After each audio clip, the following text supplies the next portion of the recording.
Hello friends, I CMA Sangeet Saurabh has came up today with latest government job notifications in IRDAI, that is Insurance Regulatory Development Authority of India.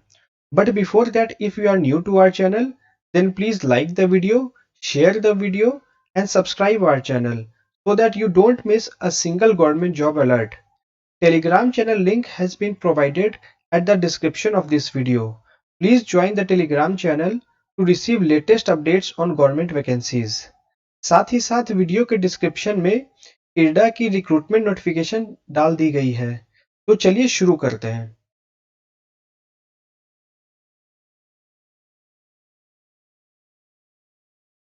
Name of the organization is IRDA, that is Insurance Regulatory Development Authority of India.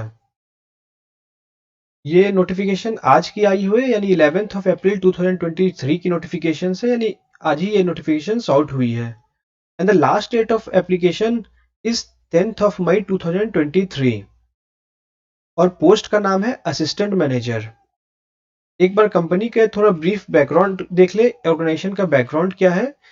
Insurance regulatory and development authority of India, that is IRDA, is a statutory body formed under an act of parliament. IRDA invites application from eligible Indian citizens for filling up 45 posts in assistant manager grade through open competition on all India basis for its various offices. यानी total 45 seats की notification आई हुई है और इसमें बताया गया selection process क्या रहेगा। तो इन्होंने बताया है कि selection will be through a country wide competitive phase 1 online preliminary examination, that would be objective type, followed by phase 2 examination that would be descriptive type, and at selected center and phase 3 would be interview. तो इन्होंने बोला है कि सबसे पहले आपकी objective type आपकी preliminary examination होगी जो कि फेज 1 होगी। फिर जो उसके बाद फिर जो फेज 1 में जो लोग क्वालिफाई करेंगे उनकी फिर फेज 2 की एग्जामिनेशन ली जाएगी जो कि डिस्क्रिप्टिव एग्जामिनेशन होगी, और उसके बाद इंटरव्यू लिया जाएगा। और डिस्क्रिप्टिव एग्जामिनेशन में जितनी मार्क्स ऑब्टेन की गई है और साथ ही साथ इंटरव्यू में जितनी मार्क्स ऑब्टेन की गई है, इन दोनों के बेसिस पे मेरिट लिस्ट बनाई जाएगी। तो जो फेज 1 एग्जामिनेशन है वो केवल क्वालिफाइंग इन नेचर होगा, और जो फेज 2 और फेज 3 एग्जामिनेशन जो है वो बेसिकली डिसाइड करेगा आपके फाइनल सिलेक्शन को, जिसे कि इन्होंने नीचे में बाद में बता रखा है। तो name of the post assistant manager है और टोटल अनरिजर्व्ड के लिए 20 सीट्स है, ईडब्ल्यूएस के लिए 4 सीट्स है, ओबीसी नॉन क्रीमी के लिए 12 सीट्स है, शेड्यूल कास्ट के लिए 6 सीट्स है, शेड्यूल ट्राइब्स के लिए 3 सीट्स है। तो ऑल टुगेदर 45 सीट्स आई हुई है इसमें।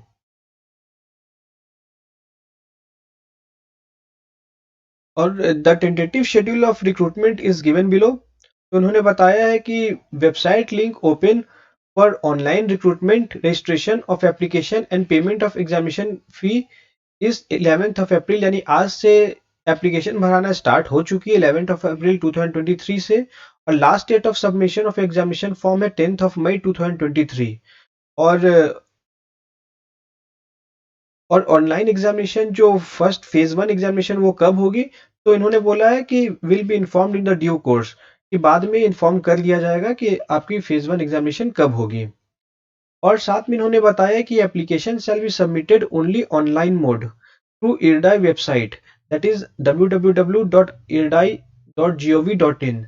No other mode of submission of application is neither available non accepted. तो उन्होंने बोला है कि सिर्फ और सिर्फ ऑनलाइन एग्जामिनेशन है और एग्जामिनेशन फॉर्म इसकी जमा की जाएगी, ऑफलाइन मोड में एप्लीकेशन रिसीव नहीं किया जाएगा। और इन्होंने बोला है कि अगर आपको किसी भी प्रकार की कोई क्वेरी अगर है या कोई प्रॉब्लम अगर हो रही है फी पेमेंट से रिलेटेड या किसी भी प्रकार की क्वेरी है, in that case you could contact with this email ID, that is cgrs.ibps.in। इस पे आप मेल करके आप अपनी जो भी कंसर्न क्वेरी रही या कोई प्रॉब्लम अगर आपको हो रही है तो इनसे आप बात करके इसे रिजॉल्व कर सकते हैं। As far as eligibility criteria is concern, तो उन्होंने बताया कि age limit age on 10th of May 2023, उन्होंने बोला कि not less than 21 years and not more than 30 years. यानी एज लिमिट जो आपकी है वो मिनिमम एज लिमिट 21 ईयर्स की है और मैक्सिमम एज लिमिट 30 ईयर्स की है। हालांकि अगर रिजर्व्ड कैटेगरी से अगर आप बिलोंग करते हो, अगर आप शेड्यूल कास्ट और शेड्यूल ट्राइब से बिलोंग करते हो, तो आपको 5 ईयर्स के एज रिलैक्सेशन मिलेगा, यानी कि आपकी जो 30 ईयर्स है वो आपकी 35 ईयर्स हो जाएगी. If you belong to OBC, in that case 3 years age relaxation would be provided to you. That is, your upper age limit would be 30 years plus 3 years, that is 33 years. If you belong to PWD, और अगर PWD अगर आप ST/SC से belong करते हो, तो आपको 15 years का एज रिलैक्सेशन मिलेगा, यानी आप 45 ईयर्स के हो तो भी आप फॉर्म भर सकते हो. अगर आप PWD अगर आप OBC से बिलोंग करते हो, तो 13 ईयर्स का आपको एज रिलैक्सेशन मिलेगा. दैट इज अगर आप 43 ईयर्स के हो तो भी आप फॉर्म भर सकते हो. अगर जनरल यानी अनरिजर्व्ड कैटेगरी से PWD से आप बिलोंग करते हो, तो आपको 10 ईयर्स का एज रिलैक्सेशन मिलेगा. मतलब कि आप 30 प्लस 10 यानी 40 ईयर्स के अगर आप हो तो भी आप फॉर्म भर सकते हो. और अगर एक्स सर्विस मैन हो, इन दैट केस आपको 5 ईयर्स के एज रिलैक्सेशन मिलेगा. तो आप 35 ईयर्स के भी अगर आप हो, in that case also you are eligible to apply for the above mention vacancy. अब इन्होंने बाइफरकेट करके बताया है कि टोटल इनकी वैकेंसी आउट ऑफ 45 अलग अलग डिसिप्लिन वाइज कितनी है. तो इन्होंने बताया है कि इसमें टोटल ऑल टुगेदर 6 डिसिप्लिन की आई हुई है.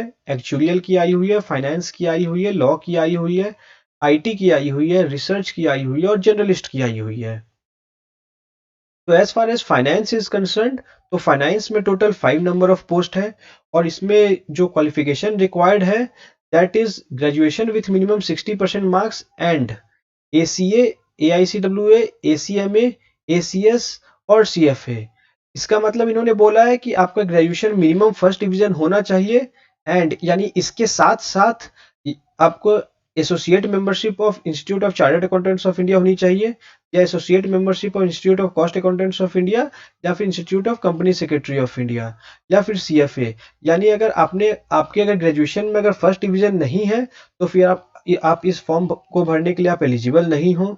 अगर आपकी ग्रेजुएशन में फर्स्ट डिवीजन है और आप चार्टर्ड अकाउंटेंट हो, कॉस्ट अकाउंटेंट हो, कंपनी सेक्रेटरी हो, लेकिन आपने अगर मेंबरशिप अगर नहीं ले रखा है अगर इन तीनों में से किसी भी इंस्टीट्यूट का, in that case also you are not eligible to apply for the above mention post. आपने अगर LLB अगर कर रखा है, तो इसमें इन्होंने बोला इसमें भी 5 सीट है. इसके लिए bachelor degree in law with minimum 60% marks. अगर ऐसा है तो फिर आप लॉ डिसिप्लिन में आप अप्लाई कर सकते हैं. और साथ ही साथ अगर आपके पास इनमें से कोई भी मेंशन क्वालिफिकेशन अगर नहीं है, तो फिर आपके अगर ग्रेजुएशन में अगर आपके मिनिमम 60% मार्क्स है, तो फिर आप जर्नलिस्ट ऑफिसर के लिए आप अप्लाई कर सकते हो. तो अगर आपके पास अगर ये सारी डिग्री है, तो फिर आप चाहो तो आप अपने फाइनेंस में या लॉ में या फिर अदर डिसिप्लिन में आप अप्लाई कर सकते हो. लेकिन अगर आपके पास अगर ये सारी डिग्री अगर नहीं है, तो इन दैट केस आप जर्नलिस्ट ऑफिसर के लिए अप्लाई कर सकते हो, असिस्टेंट मैनेजर जर्नलिस्ट के लिए. उसके लिए सबसे ज़्यादा यानी 20 सीट्स है, और इसका क्राइटेरिया भी ग्रेजुएशन विथ मिनिमम 60% मार्क्स है. इन्होंने एक चीज और बता रखा है कि in case of candidates belonging to ST/SC categories, relaxation in education standards to the extent 5% marks is allowed at bachelor degree. तो इन्होंने ये बोला कि अगर आप जैसे यहाँ पे इन्होंने जर्नलिस्ट के लिए 60% मार्क्स मांगा था, लेकिन अगर आप ST/SC हो तो आप 55% मार्क्स भी अगर आपकी ग्रेजुएशन में आई है, in that case also you are eligible to apply. वैसे ही अगर बात की जाए, अगर लॉ में बात की जाए, तो लॉ में भी नहीं, अगर फाइनेंस में अगर बात की जाए, तो फाइनेंस में ग्रेजुएशन में अगर आपकी 60% मार्क्स की अगर 55% मार्क्स भी है, और अगर आप ST/SC से बिलोंग करते हो, तो in that case you are eligible to apply. तो इन्होंने बोला कि ग्रेजुएशन में 5 मार्क्स का रिलैक्सेशन है, यानी इसके अलावा अगर कोई डिसिप्लिन अगर है तो वहां मार्क्स का रिलैक्सेशन नहीं है. तो यहाँ पर जैसे bachelor degree in law with minimum 16% marks है, तो यहाँ पे कोई रिलैक्सेशन नहीं मिलेगी. और इन्होंने जहां तक एलिजिबिलिटी क्राइटेरिया का सवाल है, तो इन्होंने बताया है कि eligibility under qualifications will be record as on the last date of receipt of application, that is 10th of May 2023. यानी ये आपके कट ऑफ डेट है. इस डेट तक आपके जो एजुकेशनल क्वालिफिकेशंस है, जो भी डिग्री है, वो आपके प्राप्त हो जानी चाहिए. In that case you are eligible to apply. अगर इस डेट तक अगर आपके पास फाइनल डिग्री अगर क्लियर नहीं है, जो कुछ भी ऊपर मेंशन बताई गई है, in that case you are not eligible to apply for the aforementioned post.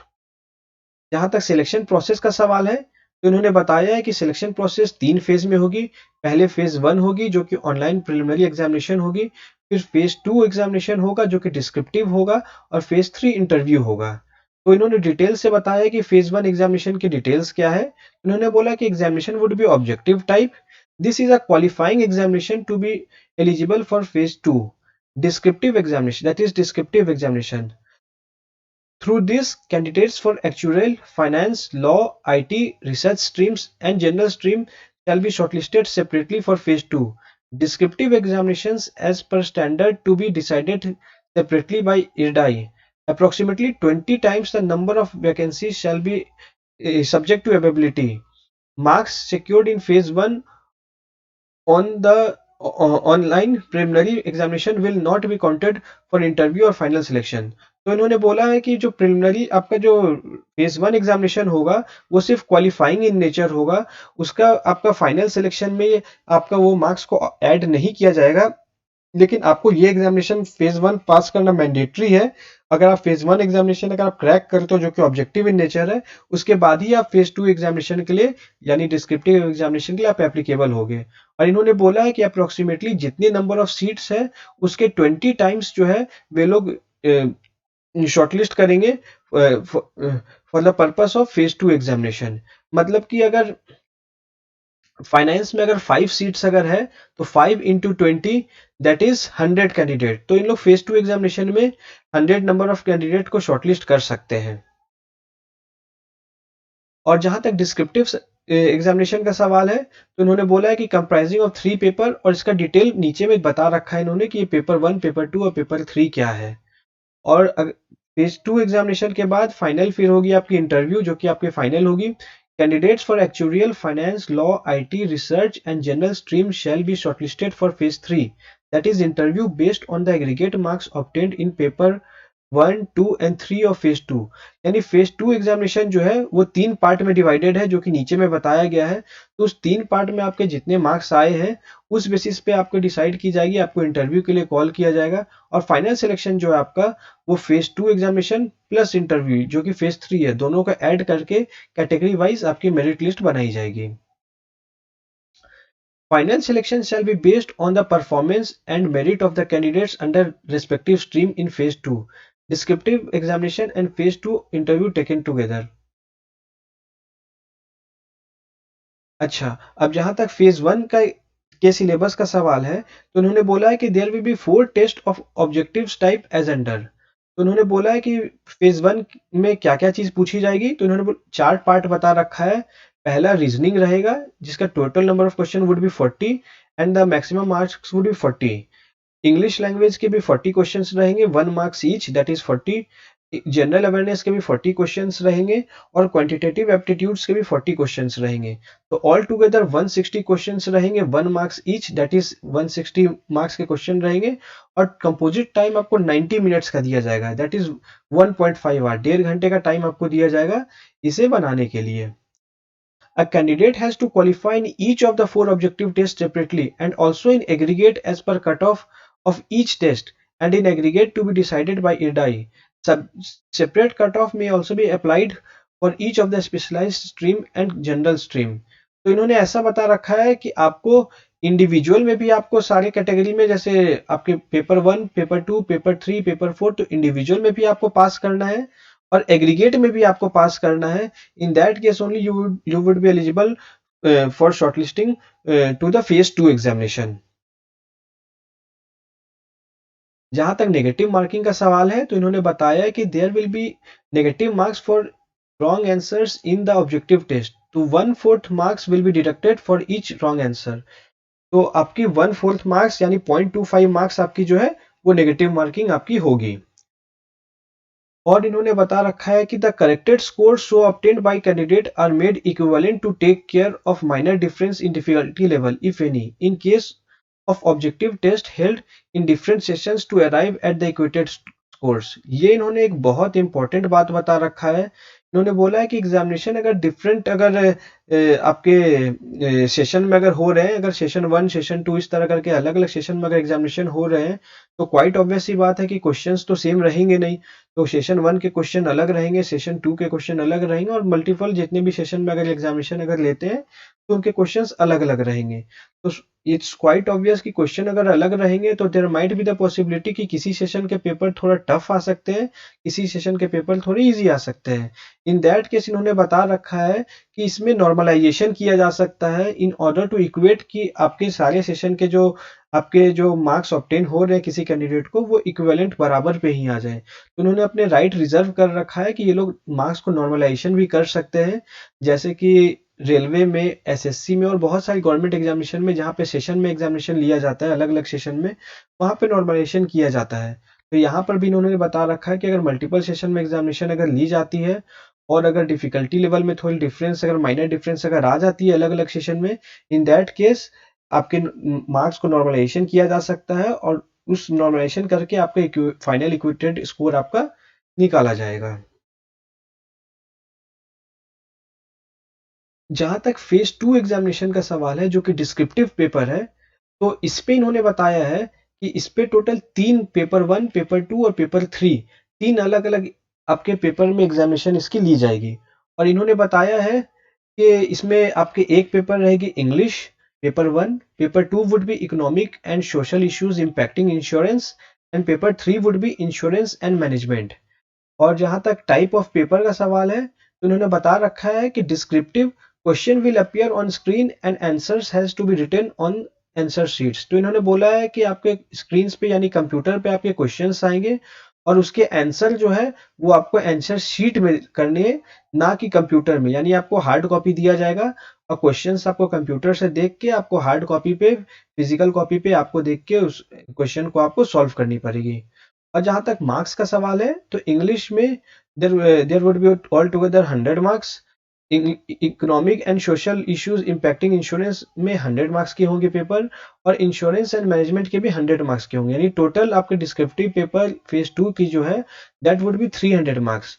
और आपको टोटल टाइम अलॉटेड होगी ईच सेक्शन के लिए 60, यानी ऑल टुगेदर आपको 180 मार्क्स, आपको 180 मिनट्स आपके पास रहेगी। यानी 3 आवर्स का ये आपका डिस्क्रिप्टिव एग्जामिनेशन आपका होगा। और उसके सिलेबस जो है, the syllabus for phase 2 descriptive examinations comprising paper 1, 2 and 3 is given in annexure 2। तो नीचे एनेक्सचर 2 बता रखा है, वहां पे उन्होंने डिटेल सिलेबस बता रखा है कि आपके डिस्क्रिप्टिव एग्जामिनेशंस की सिलेबस क्या-क्या होगी। Phase 3 would be interview. Interview के लिए उन्होंने बताया है कि candidates who has been shortlisted in phase 2 descriptive examinations will only be subsequently be called for an interview. तो उन्होंने बोला है कि जो भी कैंडिडेट जो फेज 2 एग्जामिनेशन यानी डिस्क्रिप्टिव एग्जामिनेशन पास कर लेते हैं उन्हीं कैंडिडेट को सिर्फ इंटरव्यू के लिए बुलाया जाएगा। If there are no candidates under any of the stream, or if no candidates gets eligibility under any of the stream, such vacancies will be considered as vacancies for remaining stream, that is general stream। तो एक important बात इन्होंने बता रखा है कि अगर आपकी जो स्पेसिफाइड जो अलग अलग डिसिप्लिन जैसे कि फाइनेंस हो गई, लॉ हो गई, आईटी हो गई, तो इन्होंने बताया कि अगर उस तरह से जो स्पेशलिस्ट डिसिप्लिन है अगर उसमें अगर इनके पास कोई अगर एलिजिबल कैंडिडेट अगर नहीं मिलता है, अगर सपोज कोई भी कैंडिडेट अगर क्वालिफाई नहीं कर पाते एग्जामिनेशन को, तो उनकी सीट वैकेंट नहीं होगी and that should seat would be merged with the general stream. तो वो सीट को जनरल स्ट्रीम में मान लिया जाएगा, उसके साथ मर्ज कर लिया जाएगा और जनरल स्ट्रीम की जो सीट्स है वो 20 से बढ़ा के ज़्यादा हो जाएगी इन केस अगर कोई स्पेशलिस्ट वाले अगर उसे एग्जामिनेशन को अगर क्वालिफाई अगर नहीं कर पाते हैं तो।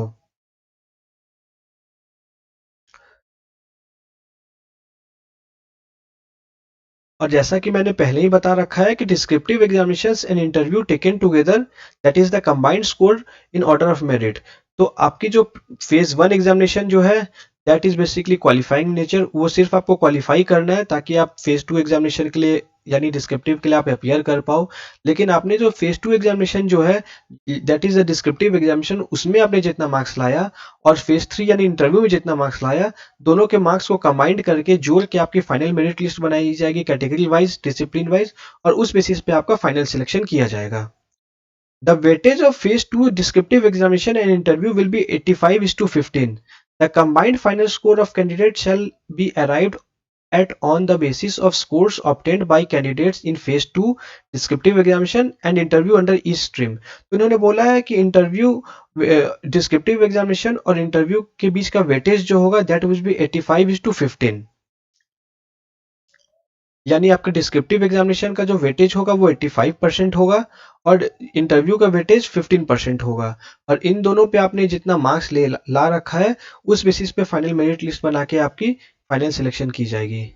As far as service condition और करियर प्रोस्पेक्ट इज कंसर्न, तो कंपनी ने बता रखा है कि सिलेक्टेड कैंडिडेट्स, इरडा ने बता रखा है कि selected candidates will draw a starting basic pay of rupees 44,500 per month in the scale of rupees 44,500 followed by 54,500, 74,450, 85,850 and 89,150 and other allowance such as dearness allowance, HRA, qualification allowance, city compensatory allowance, grade allowance and other perquisites as approved from time to time as admissible from time to time। उन्होंने बता रखा है कि जो starting जो basic entry जो होगी वो बेसिक पे होगी 44,500 और फिर वो बढ़ता चला जाएगा 54,500, 74,450, 85,000 ऐसे ऐसे करके वो बढ़ता चल जाएगा। और बेसिक के साथ साथ में जो सिलेक्टेड कैंडिडेट्स होंगे उन्हें डीए भी दिया जाएगा, एचआरए भी दिया जाएगा, क्वालिफिकेशन अलाउंस भी दिया जाएगा, सिटी कंपनसेटरी अलाउंस दिया जाएगा, ग्रेड अलाउंस दिया जाएगा और अदर परक्विजिट्स जो कि कंपनी के पॉलिसी के हिसाब से होगी फ्रॉम टाइम टू टाइम, जो उनकी पॉलिसी के हिसाब से उस हिसाब से दे दिया जाएगा। तो इन्होंने बताया है कि असिस्टेंट मैनेजर इज अप्रोक्सीमेट, उन्होंने बताया कि ग्रॉस मंथली इमोल्यूमेंट्स यानी ग्रॉस सैलरी असिस्टेंट मैनेजर की starting gross salary would be around ₹1,30,000 per month. तो ये काफी अच्छा सैलरी माना जाएगा एक फ्रेशर्स के लिए, ₹1,30,000 taking into account a government organisation. तो ये काफी अच्छा सैलरी, काफी लिक्रेटिव सैलरी है और that too excluding qualification allowance wherever applicable. तो कुछ ऐसे प्रोफेशंस होते हैं जहां पर बेसिकली आपको क्वालिफिकेशन अलाउंस दिया जाता है, जैसे कि अगर आप मेडिकल के ले लें, डॉक्टर्स के ले लें, तो in that case doctors medical doctors are basically eligible for NPA, that is non practising allowance. तो इस तरह से करके अगर आप किसी स्पेसिफाइड प्रोफेशन से अगर आप बिलोंग कर रहे हो तो उस केस में आपको इसके अलावा भी ऊपर से कंपनी की पॉलिसी के हिसाब से आपको अदर क्वालिफिकेशन अलाउंस भी दी जाएगी। लेकिन इन जनरल माना जाए तो ₹1,30,000 would be the starting gross salary per month and that is a very lucrative salary taking into account the government employment. और जहां तक प्रोबेशन का सवाल है तो इन्होंने बता रखा है कि on selection the candidates will be placed on probation for a period of 1 year. तो 1 साल के लिए आपका प्रोबेशन पीरियड रहेगा और उसके बाद प्रोबेशन खत्म होने के बाद आपको कंफर्मेशन किया जाएगा। As far as examination centre are concern, तो उन्होंने बताया कि the phase 1 online examination preliminary examination centre shall be conducted at the following centres. तो उन्होंने एग्जामिनेशन सेंटर बता रखा है। इन सारे एग्जामिनेशन सेंटर्स में आपकी फेज 1 की आपकी एग्जामिनेशन ली जाएगी। तो ऑल टुगेदर इन्होंने बता रखा है कि 35 एग्जामिनेशन सेंटर इनके ऑल ओवर इंडिया में है और मैंने इस रिक्रूटमेंट का नोटिफिकेशन को मैंने डिस्क्रिप्शन बॉक्स में डाल रखा है।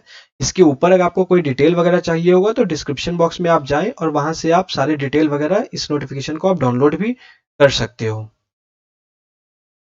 As far as phase 2 examination is concern, तो इन्होंने बताया कि the phase 2 descriptive examination shall be held at following centres only. तो इन्होंने बोला कि फेज 2 एग्जामिनेशन जो होगी वो सिर्फ और सिर्फ इन 4 जगह पे ही होगी। हैदराबाद में होगी, कोलकाता में होगी, मुंबई में होगी, नावी मुंबई में होगी, थाने में होगी और MMR region that is metropolitan Mumbai region और साथ ही साथ दिल्ली एनसीआर में होगी। यानी अगर समराइज किया जाए तो आपकी एग्जामिनेशन सेंटर डिस्क्रिप्टिव जो फेज 2 की होगी वो सिर्फ और सिर्फ हैदराबाद में होगी, कोलकाता में होगी, मुंबई में होगी और दिल्ली एनसीआर में होगी। As far as application fee is concern, तो उन्होंने बोला है कि आज से चूंकि एग्जामिनेशन फॉर्म भरानी स्टार्ट हो गई है दैट इज 11 अप्रैल 2023 से और लास्ट डेट इसकी है 10 मई 2023। और एग्जामिनेशन फी का जहां तक सवाल है तो for ST SC and PWD the examination fee would be ₹100, that is only intimation charges. और अगर आप ST SC PWD नहीं हो, मतलब अगर आप अनरिजर्व्ड हो या फिर OBC नॉन क्रीमी लेयर हो या फिर EWS हो, in that case the application fee would be ₹750, that is examination fee and intimation charges. यानी 650 रुपीज आपकी एग्जामिनेशन फी होगी प्लस 100 रुपीज इंटीमेशन चार्जेस होगी, ऑल टुगेदर आपकी 750 रुपीज आपकी टोटल आपकी एग्जामिनेशन फी लगेगी। जहां तक फेज 2 एग्जामिनेशन का सवाल है, तो इन्होंने बताया कि डिस्क्रिप्टिव एग्जामिनेशन का इन्होंने सारा सिलेबस इन्होंने बता रखा है।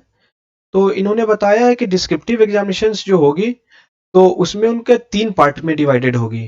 Paper 1 would be English, paper 2 would be economic and social issues impacting insurance, and paper 3 would be basically insurance and management, and that to insurance and management would be further divided into 2 parts, that is part 1 would be the insurance part and part 2 would be the management part।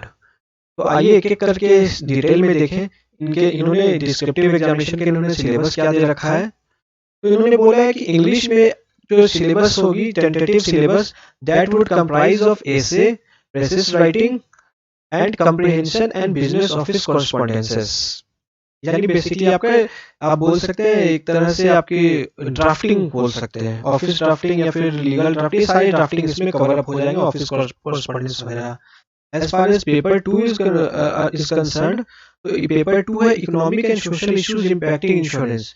तो इसमें आपके जो major head होंगे जैसे economic growth हो गई, financial market हो गए, फाइनेंशियल इंस्टीट्यूशंस हो गए, कैपिटल मार्केट हो गए, रिस्क बेस्ड असेसमेंट हो गए, इकोनॉमिक रिफॉर्म्स इन इंडिया हो गए, एक्चुअलीज हो गए, डी ट्रैफिकिंग हो गई। तो इस तरह से उन्होंने एक रफली एक सिलेबस बता रखा है। एक बार काइंडली आप इसे गो थ्रू हो जाए ताकि आपको एक रफली एक आइडिया लग जाए कि इसमें आपके सिलेबस की क्या क्या रिक्वायरमेंट है। और जहां तक आपके पेपर 3 का सवाल है, तो जैसा कि मैंने पहले ही बता रखा है कि इसे 2 पार्ट में डिवाइड किया गया है। Part 1 would be the insurance part and part 2 would be the management part. तो इंश्योरेंस पार्ट में बेसिकली उन्होंने बता रखा है जो उनका एग्जॉस्टिव लिस्ट जो उन्होंने दे रखा है सिलेबस का, that is history of Indian insurance, principles of insurance, risk uncertainty, legal foundations, और इस तरह करके इन्होंने सारा कुछ सिलेबस दे रखा है।